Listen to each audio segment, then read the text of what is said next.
បើមើលតាមខាងក្រៅនៃទិន្នន័យសង្គមព្រឹត្តិកម្មនៃការឡើងក្នុងកម្មវិធីរបស់យើងវាសិតតែមិនអន់នោះទេអត់តងខ្ញុំដឹងថាអញគឺរៀបចម្លែកខ្ញុំសារភាពឯកសារពិតប្រាកដនៅក្នុងជីវិតនេះគឺប្រកាសជាមានន័យជាងពួកយើងដែលអង្គុយជជែកគ្នាលេងនៅទីនេះឆ្ងាយណាស់ខ្ញុំយល់ថាបើយើងមានឯកសារពិតប្រាកដអញ្ចឹងពួកយើងរត់ទៅងាយស្រួលថែមទៀតមែនទេឯនិយាយមិនខុសនោះទេប៉ុន្តែខ្ញុំក៏ធ្លាប់គិតឯកសារពិតប្រាកដទាំងអស់នេះគឺមានតែអាចយកទៅតាមផ្លូវសម្ងាត់មួយអញ្ចឹងពួកយើងអង្គុយនៅទីនេះគឺចង់រកគម្រោងការមួយដើម្បីដោះស្រាយជានេះកម្មវិធីលើកមុននេះក៏ព្រោះតែទស្សនិកជនយល់អំពីកម្មវិធីរបស់យើងពួកយើងប្រកាសជាចាញ់ទស្សនៈយ៉ាងច្រើនប៉ុន្តែកម្មវិធីនៅថ្ងៃក្រោយវិញខ្ញុំសង្ឃឹមថានឹងផ្ដល់ទំនាក់ទំនងមួយដល់ប្រិយមិត្តអញ្ចឹងសេលីនាងចែកឯកសារទាំងនេះឲ្យខ្ញុំមើលទេអ្នកទាំងអស់គ្នាមើលពាក្យវាយតម្លៃទាំងអស់នេះទេនេះគឺសេលីគេរៀបចំសម្រាប់កម្មវិធីរបស់ពួកយើង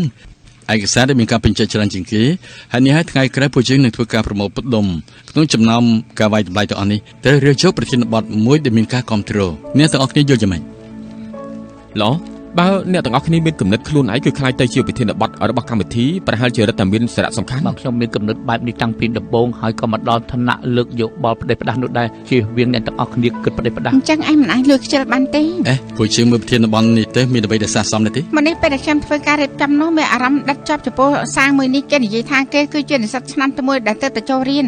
ទៅចូលក្នុងបរិយាកាសចម្លែកពួកគេសិតតដើរហាតែម្នាក់ឯងតែមិត្តរួមថ្នាក់នេះជំនាញខ្លួនគេរកបានមិត្តភក្តិម្នាក់យ៉ាងលឿនបង្ហាញថាគេអាចកោះណាស់មិនដឹងថាខ្លួនអាចរក្សាស្ថានភាពដែលដាស់ម្នាក់ឯងឬក៏ព្យាយាមរំលាយចូលទៅក្នុងពួកគេដើម្បីកុំឲ្យគេដូចផ្លាច់ដែរទេម្នាក់នេះគឺតាក់ទងនៅកន្លែងការងារឈ្មោះរបស់គេគឺផ្កានៅលើមាត់ជ្រោះគេនិយាយថាឋានៈលើរបស់គេមានចរិតកាចហើយឆេះឆាវទៀតផងហើយមានពេលខ្លះការងារដើមឡើយគឺមិនខុសឆ្គងហើយដល់ឋានៈបើនិយាយភ្លាមគឺខុសភ្លាមទៅវិញក៏ធ្វើឲ្យគេភ័យដែរ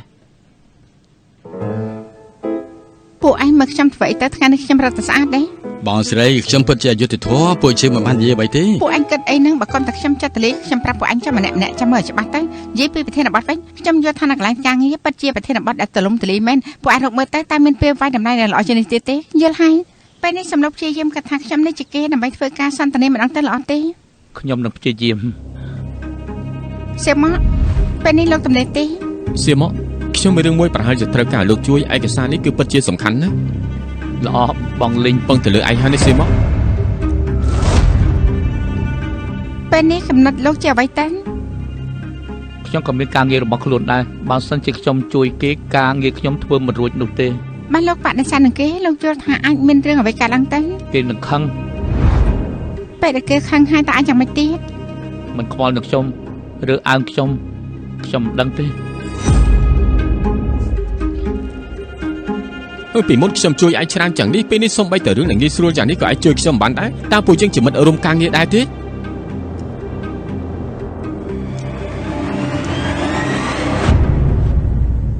បដិសេធនឹងលោកឬអាំងលោករឿងមួយនេះនិយាយចំពោះលោកគឺជារឿងដែលធ្ងន់ធ្ងរខ្លាំងណាស់មែនហើយប្រហែលជាគេអាចយល់ថាខ្ញុំគឺជាមនុស្សដែលមិនល្អម្នាក់ម្យ៉ាងទៀត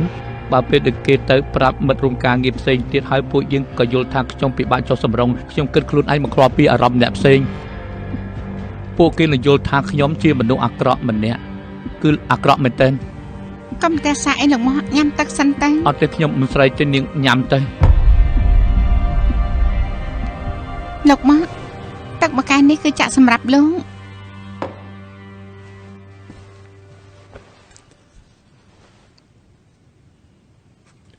តើតើនៅការងារខ្ញុំមានករណីមួយឈ្មោះថាគឺកុំនិយាយស្ដីគេនិយាយថាគេនៅក្រុមហ៊ុនមានមិត្តរួមការងារជាច្រើនតែងតែឲ្យគេជួយគេក៏ស្មាតថាអ្នកទាំងអស់គ្នាទុកចិត្តគេគឺជាមិត្តភក្តិហើយនេះក៏ព្យាយាមយល់ស្របតាមសំណុំពរពួកគេតែថ្មីនេះគេប្រទះឃើញថាមិត្តរួមការងារគឺមិនបានទុកគេគឺជាមិត្តភក្តិទេដល់ថ្នាក់មានចេតនាធ្វើបាបផងនេះមិនមែនទុកគេជាមិត្តភក្តិទេគឺទុកគេជាផ្លែទលាប់ស្រួលច្បាច់ហើយល្អប្រើទៀតតែមនុស្សដែលមិនចេះបដិសេធនឹងគេបែបនេះចង់រស់នៅក្នុងកន្លែងធ្វើការពិតជាពិបាកណាស់នេះមានអ្វីដែលមិនចេះបដិសេធទៅគឺនិយាយថាខ្លួនឯងនឹងរវល់ការងារគឺបានហើយសេលីនាងយល់ថាយ៉ាងម៉េចដែរទេខ្ញុំក៏មិនដឹងដែរបញ្ហាមួយនេះប្រហែលជាពិបាកមែនមានអ្វីពិបាកទៅម្យ៉ាងទៀតនៅក្នុងក្រុមហ៊ុនតែមួយគឺជាមនុស្សបែបនេះគឺប្រកាសជាមានតិចហើយគឺធ្វើចេញមកមិននឹងអាចមានសម្លេងរួមគ្នាបានទៅបើទាំងអស់គ្នាឈរនៅលើគោលចំហរបស់ភាគតិចនិយាយពីប្រធានបទមួយនេះទៅអ្វីថាគោលចំហរបស់មនុស្សភាគច្រើនតែលោកមិនអាចយកបានគឺព្រោះលោកមិនមែនជាភាគីត្រូវគេធ្វើបាបតែមិនលោកប្រកាសថាមិនអាចធ្វើបានបែបផ្សេងអញ្ចឹងសេលីខ្ញុំយល់ថានិយាយសមហេតុផលណាគ្មានដាច់ខាតទេក៏ចំហក៏គ្មានដាច់ខាតដែរនេះក៏ជាអត្តន័យនៃការប្រកែកគ្នាចំពោះប្រធានបទដែរ ពួកយើងខ្លាចតែជាមនុស្សបែបណាស្ថិតនៅលើពួកយើង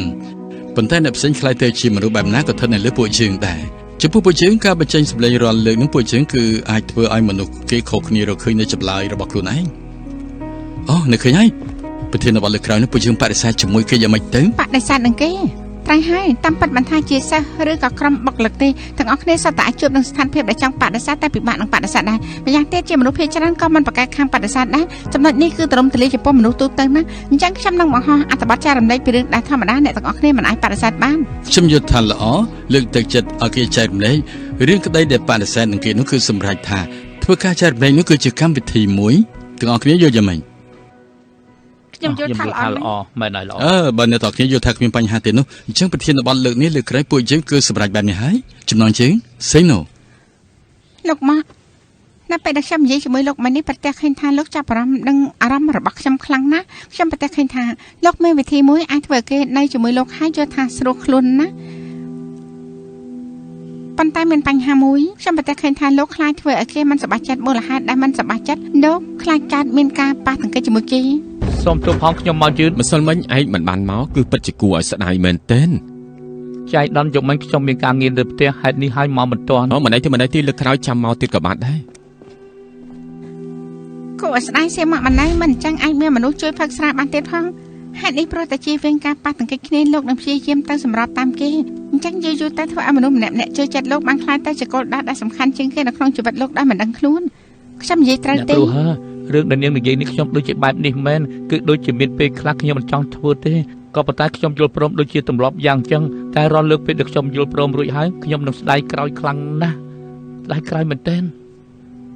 គ្មានបញ្ហាខ្ញុំដឹងហើយថាឯងគ្មានបញ្ហាទេបងប្អូនល្អថ្ងៃក្រោយអញ្ជើញឯងញ៉ាំកាហ្វេមិនពិបាកទេឯងមិនអីទេតាមពិតខ្ញុំមិនចង់ធ្វើទេពេលនេះខ្ញុំកំពុងតែគិតថាហេតុអីខ្ញុំមិនទៅបដិសេធអញ្ចឹងខ្ញុំគិតថាគួរតែព្រោះតែខ្ញុំខ្លាចទើបខ្ញុំបដិសេធប្រហែលជាអាចធ្វើឲ្យមានទំនាស់ដ៏ធំទៀតផងលោកយល់ថាគ្រប់យ៉ាងសត្វតែមានលក្ខណៈមួយបែបទៀតលោកមានធ្លាប់គិតដែរទេបើលោកពិតជាបដិសេធមែនអញ្ចឹងមករួមការងាររបស់លោកអាចយល់ថាសោកស្ដាយតែក្នុងចិត្តពួកគេអាចយល់ពីលោកបានអាចទេគួរតែពិបាកណាស់មែនទេ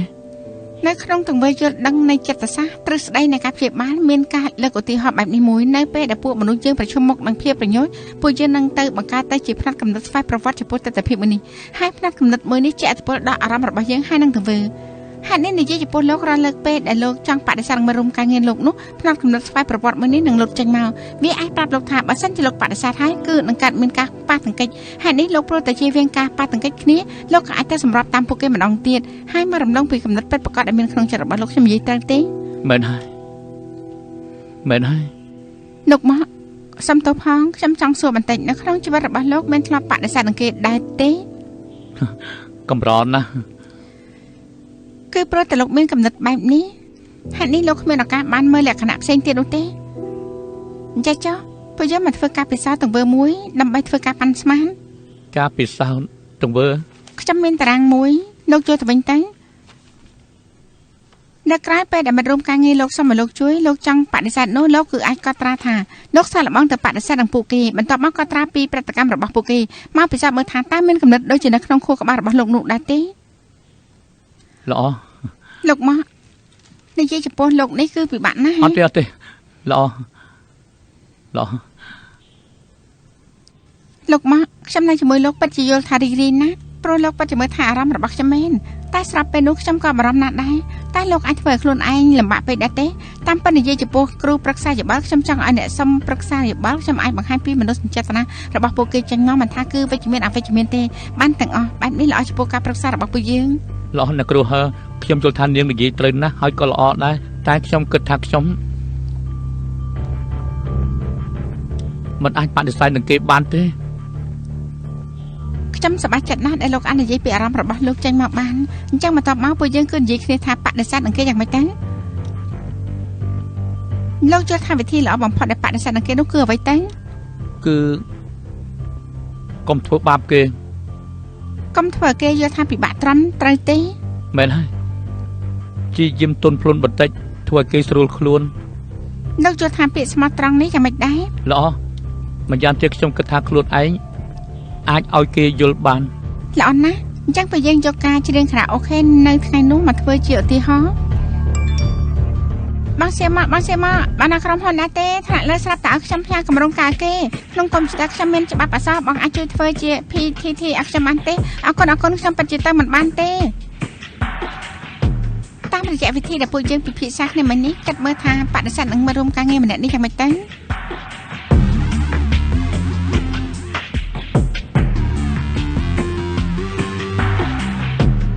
សូមទោសណាស់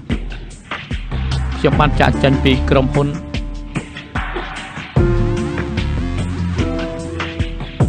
ខ្ញុំត្រឡប់ទៅផ្ទះវិញដូច្នេះហើយពុំនោះទេលើក្រោយខ្ញុំធ្វើឲ្យនឹងទៀតចុះនៅក្រៅជួយធ្វើ PTT ឲ្យគេទៀតពិតជាវិធីជំនួសដ៏ល្អមួយមែនតែលោកត្រូវតែគិតមើលថានេះជាលទ្ធផលដែលលោកចង់បានមែនទេមិនមែនទេបើលោកពិតជាពិបាកមែនឬក៏ដោយសារតែសុជីវធម៌លោកអាចប្រាប់គេថាអ្វីត្បិតតែលើកនេះជួយនាងមិនបានប៉ុន្តែខ្ញុំអាចជួយធ្វើរឿងផ្សេងឲ្យនាងបានកុំខ្លាចអីឲ្យតែបង្ហាញពីអត្ថន័យច្បាស់លាស់អរិយាប័ត្របាត់បានទៅគឺបានហើយស៊ីលូពេលនេះខ្ញុំចាក់ចេញពីក្រុមហ៊ុនត្រឡប់ទៅផ្ទះហើយ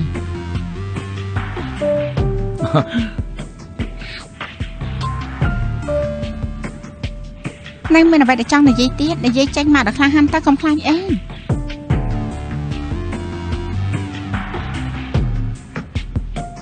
យប់នេះពេលដែលនាងធ្វើ PTT នោះបើជួបនឹងបញ្ហាអីខ្ញុំនិយាយពីបញ្ហាអ្វីមួយគឺខ្ញុំអាចឆ្លើយប្រាប់នាងបានល្អណាស់នេះគឺជាការចាប់ផ្ដើមដ៏ល្អមួយសុផឡានត្រឡប់ទៅផ្ទះវិញគ្មានបញ្ហាទេល្បែងមួយនេះមានន័យខ្លាំងណាស់ការពិសោធន៍ទង្វើមួយនេះគឺជាកិច្ចការផ្ទះរបស់លោកពួកយើងធ្វើការពិសោធន៍មួយនេះមិនមែនព្រោះតែបញ្ជាក់ថាកំណត់របស់លោកមុននេះគឺមិនត្រូវនោះទេប្រហែលជាការពិសោធន៍មួយនេះនិយាយចំពោះលោកមានការលំបាកលោកក៏ធ្វើមិនបានដែរតែខ្ញុំសង្ឃឹមថាលោកអាចនាំយកបញ្ហាទាំងអស់មកកាន់បន្ទប់ប្រឹក្សារបស់យើងខ្ញុំពិភាក្សាជាមួយលោកសូមលោកចាំទុកថាមិនថាពិបាកប៉ុណ្ណាទេក៏ខ្ញុំមានចំណុចចិត្តថាអាចឆ្លងកាត់ជាមួយលោកបានដែរអរគុណអ្នកគ្រូហើនាងនឿយហត់ហើយមិនបាច់អរគុណទេនេះជាអ្វីដែលខ្ញុំគួរធ្វើអ្នកគ្រូហើខ្ញុំនិយាយតាមត្រង់ខ្ញុំពិតជាអរគុណនាងពីចិត្តស្មោះមែនគឺព្រោះជួនណាស់មកហើយគឺមិនដែលមាននរណានិយាយជាមួយខ្ញុំបាននេះទេហើយនេះខ្ញុំគិតថាខ្ញុំអាចធ្វើជាមិត្តភក្តិនាងបានតើនាងព្រមទេខ្ញុំមានកិត្តិយសណាស់ដែលលោកអាចលើកសំណើធ្វើជាមិត្តភក្តិនេះមកកាន់ខ្ញុំបានតែខ្ញុំនៅតែចង់ទុកបញ្ហានេះពិភាក្សានៅក្នុងការប្រឹក្សារបស់លើកក្រោយរបស់ពួកយើងដដែលតែបានទេនៅតាមទ្រឹស្ដីតាមពិតអ្នកមកសុំការប្រឹក្សានឹងគ្រូប្រឹក្សាគឺមិនអាចខ្លាចទៅជាមិត្តភក្តិបានទេតែខ្ញុំនៅតែចង់ចំណាយពេលវេលាខ្លះមកនិយាយពីប្រធានបទនេះជាមួយលោកដដែលនៅតាមទ្រឹស្ដីនេះជាបញ្ហាដែលពិចារណាពីលក្ខណៈជំនាញព្រោះតំណែងតំណងត្រួតចន់និងតំណែងតំណងអាចជះឥទ្ធិពលដល់អរិយាប័ត្រជំនាញរបស់គ្រូប្រឹក្សាជាបញ្ហារបស់ខ្ញុំមិនយល់សុំទោសពិតជាមិនបាច់សុំទោសខ្ញុំទេមិនអីទេលោកសៀមមកខ្ញុំសង្ឃឹមថាលើក្រោយលោកនិយាយពីបំណងដែលចង់ធ្វើជាមិត្តភក្តិជាមួយខ្ញុំគិតថានេះគឺសំខាន់ចំពោះលោកខ្លាំងណាស់អញ្ចឹងលើកនេះពួកយើងគឺបញ្ចប់ត្រឹមនេះចុះអាទិត្យក្រោយពួកយើងជួបគ្នាទៀតកុំភ្លេចត្រូវតែធ្វើការផ្ទះរបស់លោកផងមិនភ្លេចទេអញ្ចឹងខ្ញុំលាសិនហើយណាសំជេងអរគុណ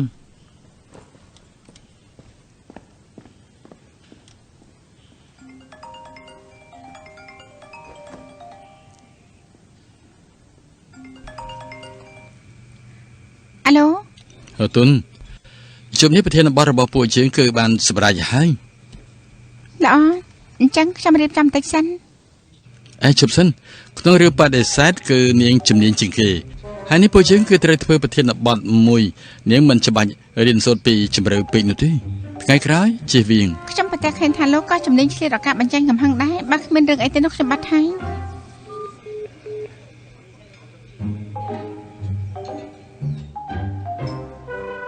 ខាងឆ្វេងបន្តិចទៀតពួកឯងចាំមិននឹងភ្នែកមិនល្អធ្វើបាបខ្ញុំទេមិនល្អស្អីទៅតែឆ្វេងបន្តិចទៅអាឈានជួយមើលខ្ញុំតិចមើលត្រូវហើយ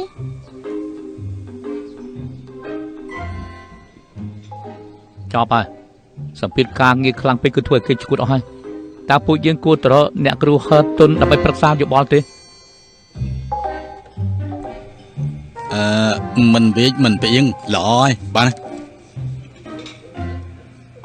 នាងថាមនុស្សប្រុសបែបណាដែលមិនងាយនឹងត្រូវមនុស្សស្រីបដិសេធនោះ មិនត្រូវគេបដិសេធទេ ណែមិនចង់នាងប្រាប់ខ្ញុំមកមនុស្សស្រីចូលចិត្តមនុស្សប្រុសបែបណា នេះត្រូវមើលតាមមនុស្សហើយដូចជាអ្នកគ្រូហើបែបនេះខ្ញុំគឺមិនដឹងទេក៏ប៉ុន្តែមិនថាជាមនុស្សស្រីបែបណាទេសិតតែចូលចិត្តមនុស្សប្រុសដែលក្លាហានត្រូវហើយមនុស្សប្រុសដែលមានជំនឿចិត្តម៉ឹងម៉ាត់នោះងាយនឹងធ្វើឲ្យមនុស្សស្រីស្រឡាញ់ណាស់ លីលីអញ្ចឹងនាងមើលមកបងប្រុសនោះមានជំនឿចិត្តម៉ឹងម៉ាត់ដែរទេ បងប្រុសបងនេះហៅថាឆ្លុំវិញនឹងខ្លួនឯង អេអ្នកទាំងអស់គ្នាដឹងទេពីមុនខ្ញុំធ្លាប់មើលការវិភាគមួយបើមនុស្សប្រុសម្នាក់តែងតែបង្ហាញខ្លួនក្បែរខ្លួនមនុស្សស្រី តែចិត្តឯងរហឺតុនមានការ តែមិនតាក់ទងជាមួយឯងនោះទេ ក៏ត្រូវដែរឯងរហឺតុនត្រូវតាក់ទងជាមុនតែខ្ញុំទៅផ្ទះវិញក៏បានដែរ សួរនាំចំពោះគេហើយមើលថាអ្នកផ្ទះគេដល់ភាពមកចត់ទៀត មនុស្សទៅជូនគៀវគឺដើរត្រង់អង្គុយត្រង់មិនដូចជាអ្នកខ្លះទេមានចិត្តចោលតែគ្មានប្រមាថជាចោលចេះតែយកគេមកនិយាយ បើអាចជូនអំណាចដល់រ៉ូមែនទិកទៀតនោះអញ្ចឹងឱកាសដែលមិនត្រូវគេបដិសេធគឺខ្ពស់ខ្លាំងណាស់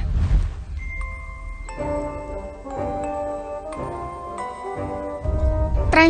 ហើយមនុស្សប្រុសដែលមានឫកពាមិនប្រកបប្រជានោះអត្រាជោគជ័យគឺទាបណាស់ ហើយនេះហើយមានរឿងដែលទស្សសាកុំឲ្យនិយាយនៅថ្ងៃនេះអី គឺត្រូវហើយថ្ងៃនេះគឺមិនស័ក្តិសម ហានអីទៅ គឺប្រភ្នោមិនល្អ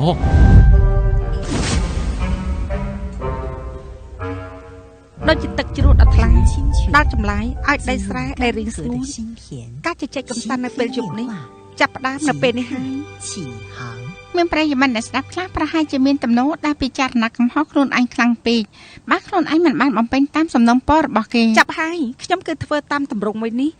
សំណេរមិនតាន់បំពេញទេគិតយ៉ាងម៉េច តែ ទៅ យ៉ាងម៉េចអីទៅឆាប់ធ្វើតែមួយជាតិពេលពួកយើងត្រូវបិនិច្ឆ័យហើយ អញ្ចឹងគិតយ៉ាងម៉េចទៅខ្ញុំច្បាស់ជាធ្វើមិនតាន់ទេប៉ុន្តែទេអញ្ចេះចាស់ឯងតែមុនទៅបន្តិចទៅខ្ញុំទៅ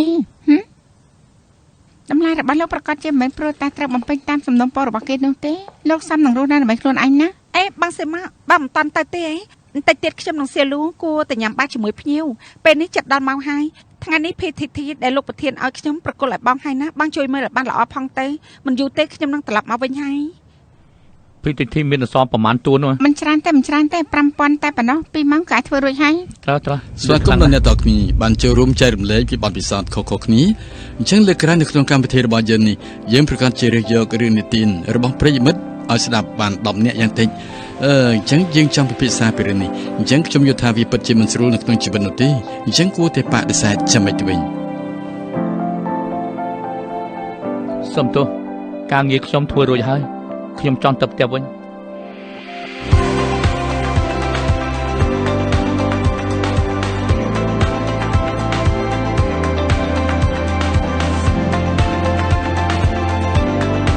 ងសេម៉ា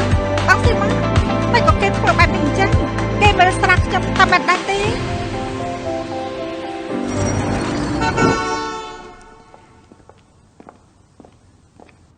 ខៃអ៊ីបន្ទាប់មកត្រូវលំបាកដល់អញខំប្រឹងបន្តទៀតហើយហត់ទេ ខ្ញុំមិនណៃទេ អញ្ចឹងខ្ញុំនៅមានភ្ញៀវទៀតលាសិនហើយខំប្រឹងឡើងក្មេងៗទាំងអស់គ្នាខំប្រឹងបន្តទៀតខ្ញុំលាសិនហើយបាយបាយបាយបាយបាយ ឈៀវបាយបាយ ក្រែងខ្ញុំឲ្យពួកឯងទៅយូរហើយមិនបានជាមិនទាន់ទៅ គឺមកពីវិធានបទថ្មីរបស់ពួកយើងផ្ទុះហើយកំពុងតែជ្រើសរើសសារទៀតផងណា ផ្ទុះហើយ ផ្ទុះហើយមើលចោមួយនេះ ពួកឯងទៅ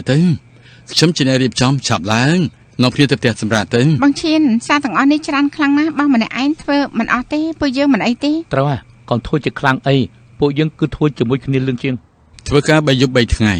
ខំឡើងឈឺទៅឲ្យបានណាជំនួសទៅ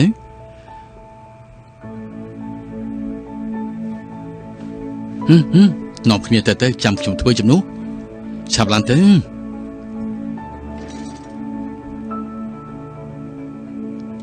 បើមិនទៅទេប្រាក់ខែរង្វាន់ថ្ងៃនេះអត់មាន គឺគ្មានទេវើយ ខ្ញុំនិយាយឲ្យថែមម៉ោងចំនួនពួកយើងមិននឹងមានរឿងល្អបែបនេះទៅហ៎មែនទេបងយើង រៀបចំរួចហើយឲ្យឯងទាំងអស់ខំប្រឹងឡើង បាយបាយ បាយបងឈៀន បាយបាយ បាយបងឈៀនបាយបាយ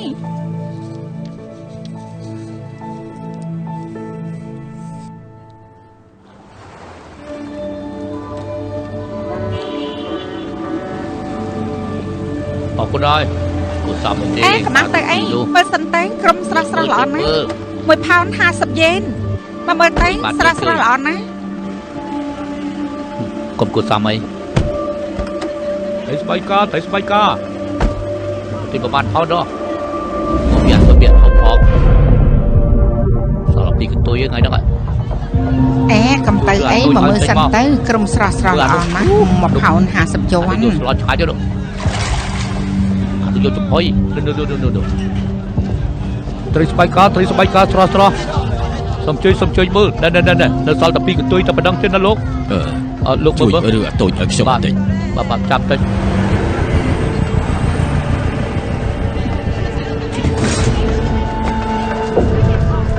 មើល យកអាតូចឲ្យខ្ញុំញ៉ាំអស់ទេ បាទចាប់តិច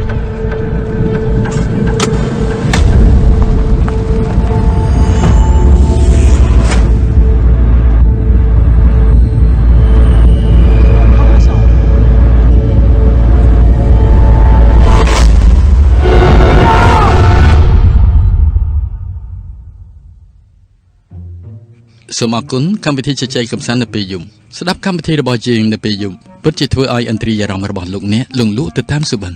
ទោះបីជាមានកំហឹងចំពោះប្តីក៏ត្រូវកាត់បន្ថយខានស្ដាប់វិទ្យុច្រើនឆ្នាំបែរជាទិញវិទ្យុមួយក៏ព្រោះតែកម្មវិធីកម្សាន្តនៅពេលយប់អញ្ចឹងការបដិសេធនៅពេលថ្មីនេះគួរតែបដិសេធលោកតាក៏យកវិទ្យុរបស់ខ្ញុំទៅដើរលេងអញ្ចឹងថ្មីនេះបដិសេធនឹងខ្ញុំពីរឿងដៃគូរលឿនពេកដែលជជែកគ្នាក៏ត្រូវឲ្យខ្ញុំរកប្រធានបទទៀតដែរនេះគឺជាមនុស្សដែលកំ pl ែងមនុស្សស្រីពិបាកបដិសេធ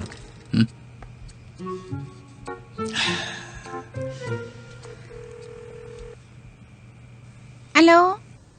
ហតុនពេលខ្ញុំរៀបចំឯកសារទាំងនេះខ្ញុំរៀបចំការឆ្លើយតបមានចំនួនសរុប គឺជាអ្វីទៅ ត្រជារបស់អ្នកស្ដាប់គឺស្ដាប់បានល្អប្រធានបទគឺសេណូពួកយើងការឆ្លើយតបជាមួយប្រិយមិត្តនៅក្នុងចំណោមពាក្យផ្ញើសារទៅប្រិយមិត្តអ្នកស្ដាប់គេឆ្លាត ចំណុចខ្វះអីទៅ ចំណុចមួយនេះពិធីករដូចជាខ្ញុំនេះពិតជាសង្ហាខ្លាំងណាស់ក្រែងបាននិយាយជាមួយមនុស្សស្រីសិតតែចូលចិត្តឯង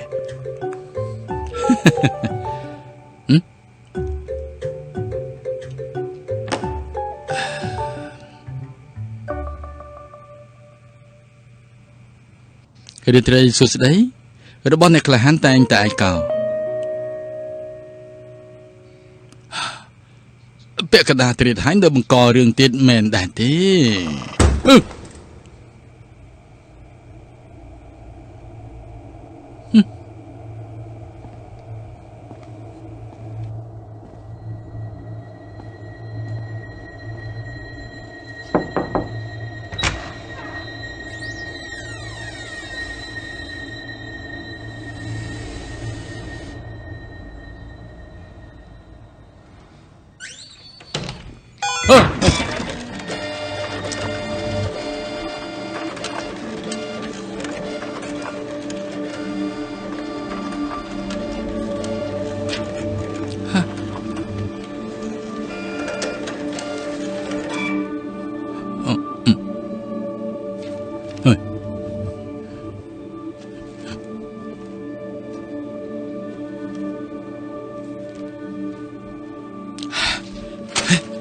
ពាក់កណ្ដាលត្រៀតហាញ់ដល់ហ្វូតូកូពីចេញមកស្អីទៀតហ្នឹងហើយបង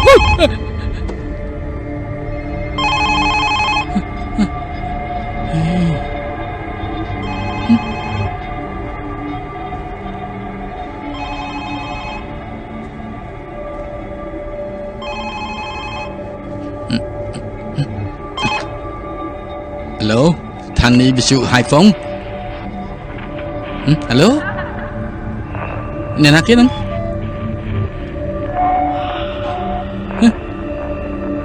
ហេឡូសម្លេងក្មេងតូចហេហេ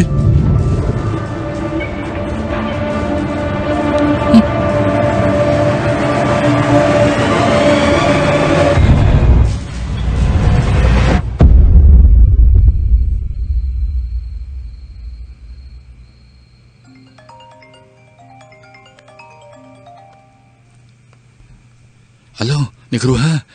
ពេលនេះខ្ញុំទៅផ្ទះនេះមកផ្លែតបានតែហ្នឹងខ្ញុំវាដូចជាណា យ៉ាងម៉េច ខ្លាច ឈិនខៃអ៊ីព្រឹកកណ្ដាលត្រៀតលោកលេងសើចជាមួយខ្ញុំមែនទេតែលោកចង់ធ្វើអីទៅ ខ្ញុំពិតជាត្រូវគេបន្លាចមែនពេលនេះវាដូចជាកន្ត្រាក់អារម្មណ៍ខ្លាំង កន្ត្រាក់ត្រង់ណាទៅ គឺបេះដូង អញនិយាយតាមស្រួលបានទេបើមិនបានទេខ្ញុំបាត់ហើយណា កុំបាត់អី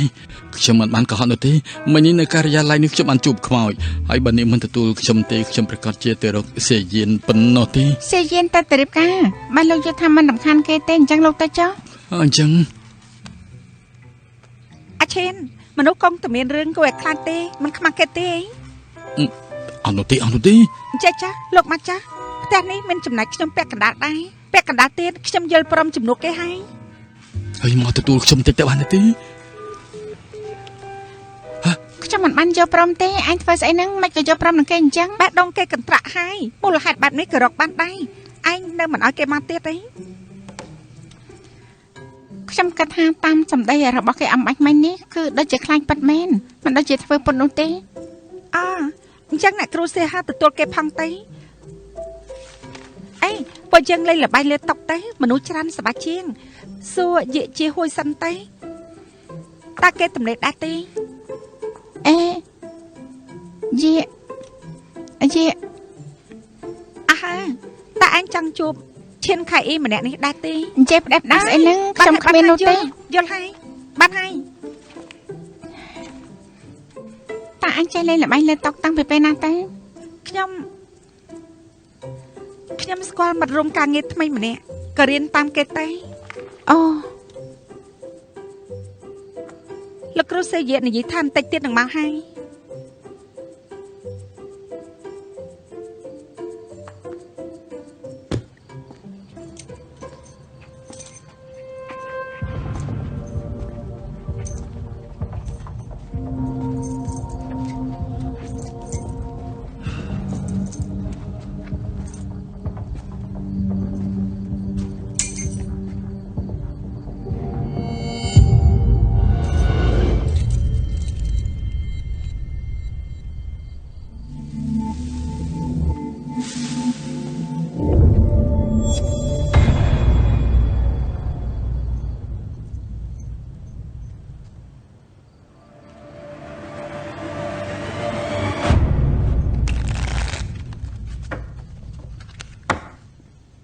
ខ្ញុំមកដល់ហើយ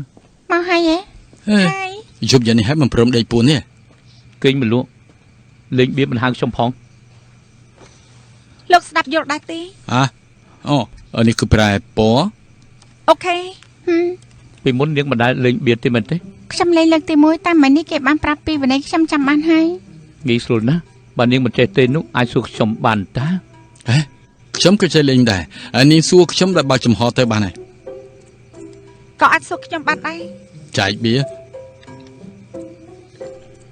ហើយទនថ្ងៃនេះខ្ញុំឃើញនៅលើធ្នើសភៅនាងគឺមានសភៅនិឆាយនាងក៏ចូលចិត្តអូវែនចាឡុងដែរ ត្រូវហើយគេគឺជារាជគ្រូព្យាបាលផ្លូវចិត្តដែលខ្ញុំចូលចិត្តបំផុត ខ្ញុំទើបទិញបន្លំលោក3ក្បាលរបស់គេ មែនទេអញ្ចឹងលោកអាចឲ្យខ្ញុំខ្ចីមើល2ក្បាលបានទេ មានបញ្ហាទេ អរគុណចាត់បៀទៅ លេងដែរទេឈានខៃអីថែម2ស្លឹកទៀត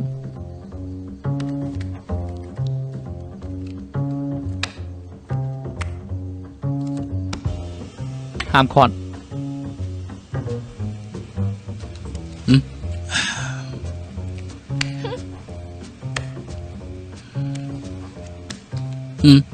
ឯងអាចចោលបានតែពណ៌លឿងប៉ុណ្ណោះ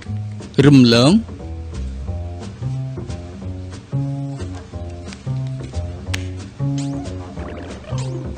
ខ្ញុំនឹងសល់មួយស្លឹកចុងក្រោយខ្ញុំឈ្នះ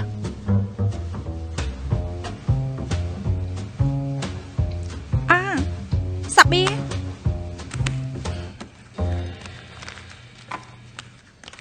ថ្មីនេះមិនបានលេងល្បែងអ្វីនោះទេការងាររវល់ខ្លាំងពេកស្ទើរតែភ្លេចអស់ទៅហើយមិនដឹងថាមនុស្សចម្លែកអ្វីទេទីណាក៏មានចម្លែកគេដែរអ្វីក៏ចេះជប់ហើយនឹងមិនព្រមដេកទៀត រឿងដែលងាយស្រួលមួយចំនួនមានអ្នកខ្លះមិនយល់ទើបអាចខំដល់យប់ជ្រៅ អ្នកទាំងពីរក៏មិនរវល់បានទេតើលេងទៀតដែរទេ ចែកបៀ អញចែក ចែកបៀ ខ្ញុំក៏ចែក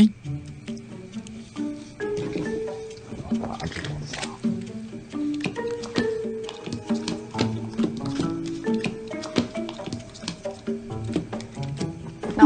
ចាញ់មុនហើយបៃតង6 2 ប្រែពណ៌អីទេ ក្រហម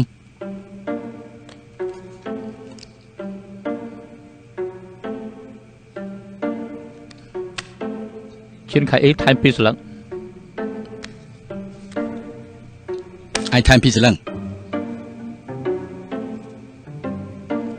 ឯងថែម2ស្លឹក ឯងថែម2ស្លឹក ឯងក៏ថែមដែរ ឯងថែម4ស្លឹកហ៎ បាយបោះវិញ ខ្ញុំក៏វាយដែរ អេពួកយើងកំពុងតែលេងបៀដែរទេ ហាមខាត់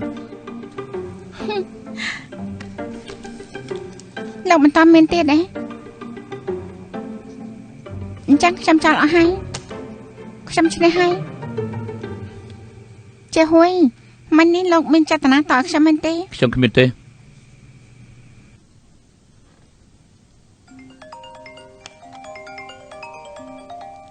ខ្ញុំទទួលទូរស័ព្ទសិន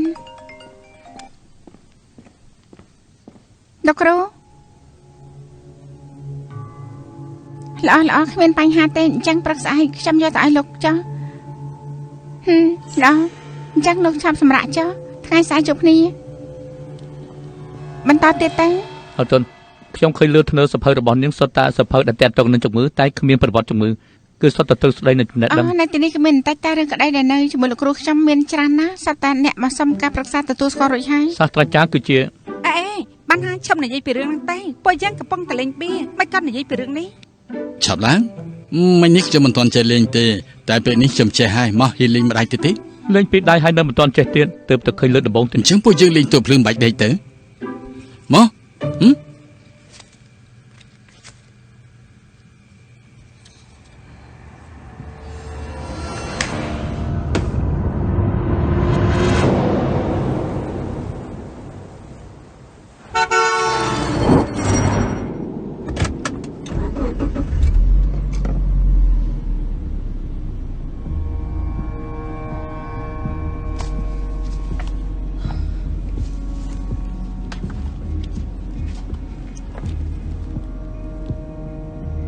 ភ្ញាក់ហើយស្រេកទឹកទេចង់ញ៉ាំទេ អស់មិនបាច់ទេអរគុណ មិនក៏យប់មិញនាងស្រាប់តែនឹកឃើញចង់ជួបជុំគ្នា ហើយនឹងនិយាយដល់រឿងនេះខ្ញុំខឹងណាស់ខ្ញុំគឺបង្គោលណាតែស្គាល់មនុស្សម្នាក់នោះទេមិនសមមិនឈានខៃអ៊ីទូរស័ព្ទរកខ្ញុំនិយាយថាគេជួបនឹងខ្មោចស្រែកយំចង់រកពួកយើងលោកថាពួកយើង3នាក់កំដោះគេលេងពេញមួយយប់ហើយមិនថាទេសំខាន់គឺគេនិយាយថាគេមិនបានទទួលការពិនិត្យទេដូចជាគេបែបនេះពួកយើងគួរតែឲ្យគេធ្វើជាសុផឡាន យកឯកសារទៅតម្រឹកបែបនេះគឺមានការបន្ទាន់អ្វី គ្មានទេគ្រាន់តែលោកគ្រូដូចជាចាប់អារម្មណ៍ចំពោះរឿងក្តីមួយនេះខ្លាំងណាស់ គឺជារឿងក្តីពិសេសអ្វីមែនទេ ខ្ញុំមិនបានមើលអត្ថន័យទេ នាងមិនឆ្ងល់ទេ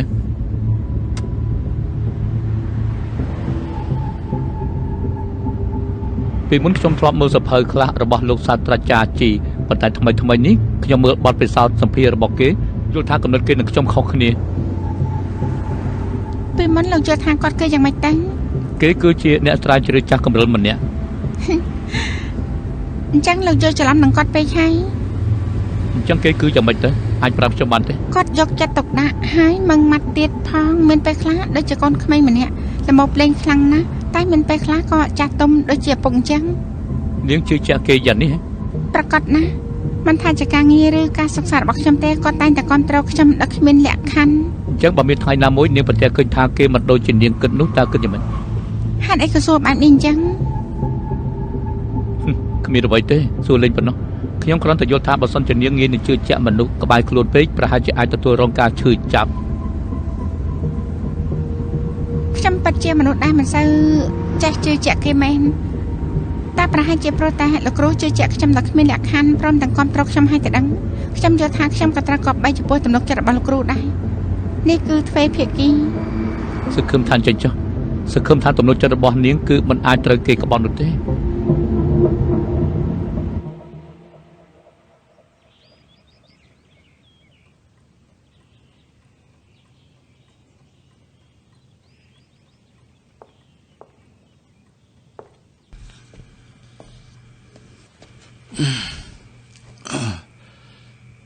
ណាហឺតុន ចេញទៅជាមួយយាយជាវហួយ ជាមួយនរណាគេ យាយជាហួយ តែធ្វើអី ហើយពេលព្រឹកដែលមានពលឺព្រះអាទិត្យចាញ់ចាំងតែដើរលេងជជែកគ្នាលេងញ៉ាំអាហារជាមួយគ្នាគឺល្អខ្លាំងណាស់ អើយអ្នកចឹងហេតុអីបើជំនាញមិនទៅជាមួយ ខ្ញុំទៅធ្វើអីទៅព្រះអាទិត្យក្តៅយ៉ាងនេះខ្វះពន្លឺភ្លឹងទៀតទេ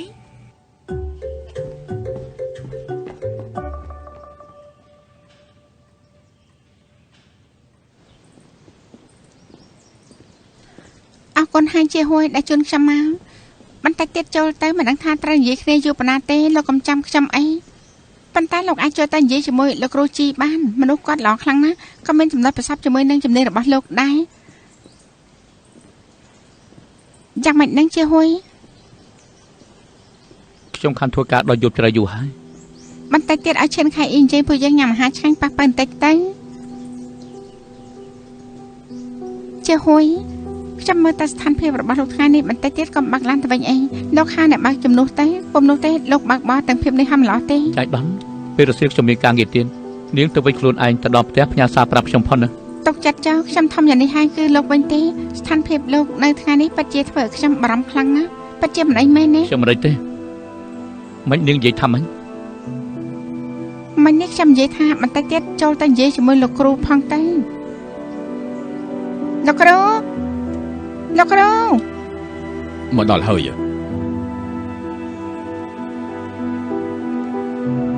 លោកគ្រូខ្ញុំយកមកឲ្យលោកហើយ អញ្ចឹងមិត្តចាស់របស់លោកនេះប្រុសឬក៏ស្រីទៅ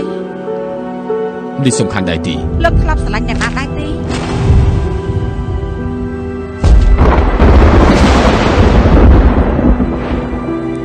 ជាហួយមកនេះមកលោកគ្រូនេះជាមិត្តភក្តិរបស់ខ្ញុំជាហួយនេះជាលោកគ្រូជី សួស្ដីលោកខ្ញុំឈ្មោះយាជាហួយ ហឺទុនមកនេះមក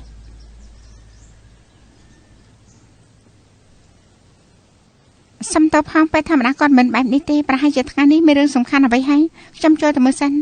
លោកប្រយ័ត្នខ្លួនផងណា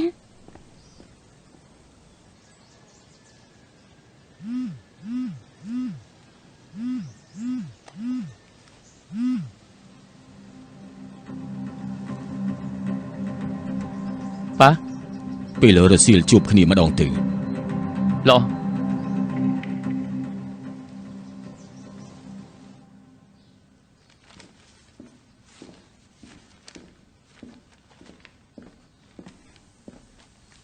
លោកគ្រូ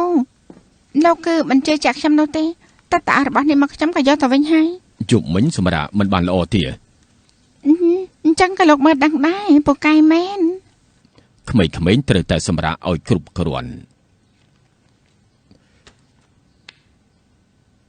មនុស្សប្រុសដែលជូនឯងមកមិញនេះថាយ៉ាងម៉េចគឺមិនអន់ទេ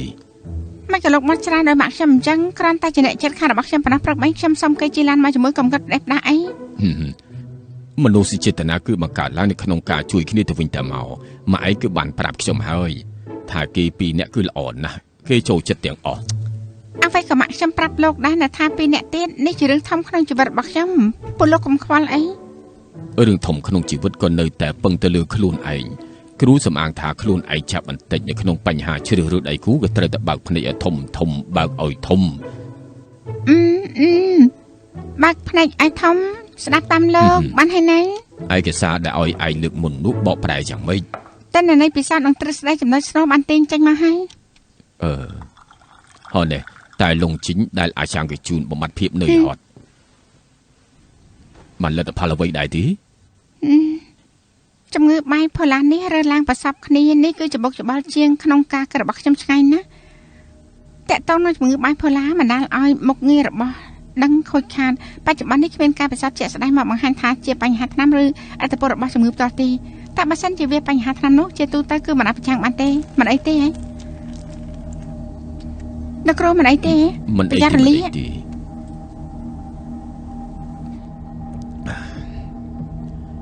គួរតែមកដល់ថ្នាក់គ្មានមធ្យោបាយអញ្ចឹងទេ វិធានការរៀបរៀងដែលមិនមែនជាថ្នាំប្រហែលជាស័ក្តិសមបំផុត លោកគឺថា នេះគឺជាតំបន់ជំនាញរបស់ ការ នាង ព្យាបាលដោយការយល់ដឹងការហ្វឹកហាត់ស្វែងរកការចងចាំនេះដូចជាវិធីដ៏ល្អមួយជាការប៉ັດប្រហែលជាអាចមានកូនសោដែលអាចបើកត្រង់នោះបានតែបច្ចុប្បន្នមិនទាន់រកឃើញតែប៉ុណ្ណោះ មានទិសដៅដែរទេ អ្នកជំងឺបាយផូឡាជាទូទៅពួកគេបាត់បង់សេរីភាពការចងចាំតម្រុយនៃការចងចាំរបស់ពួកគេកម្រអាចទទួលរងឥទ្ធិពលណាស់បានតម្រូវការចងចាំគឺនៅក្នុងស្ថានភាពដែលពេញលេញតាមពិតគឺអាចជួយឲ្យពួកគេរកការចងចាំឃើញវិញខ្ញុំជឿថាលោកមានចម្លើយហើយគ្រាន់តែលោកជឿថាផ្លូវមួយនេះគឺទៅមិនរួចប៉ុណ្ណោះ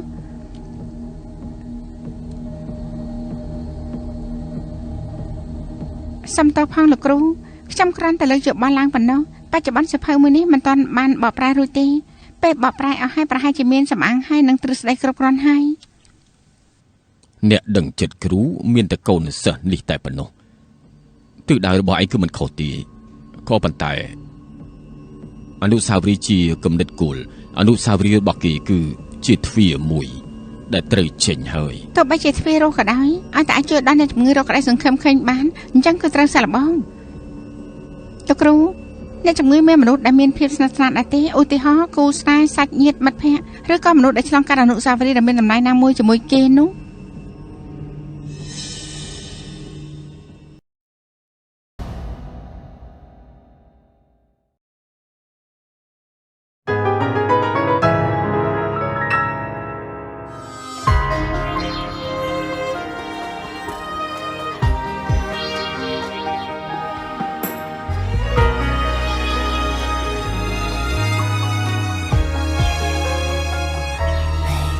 晨曦绽放出一朵花语，这里有你与咖啡的香气。无论是阴霾转雨，还是天气忽然放晴，我都想和你在一起。 阵雨轻轻地、远远地飘出了天际，也带走我蓝色和多云的回忆。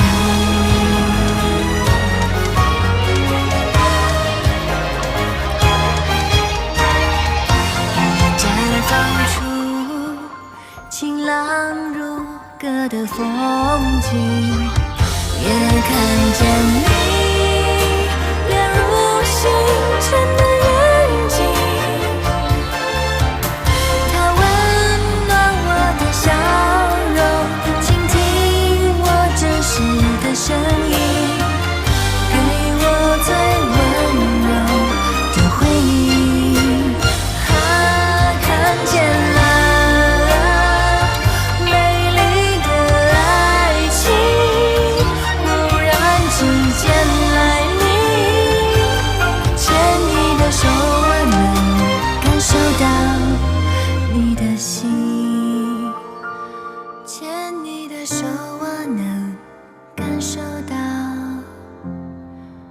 你的心。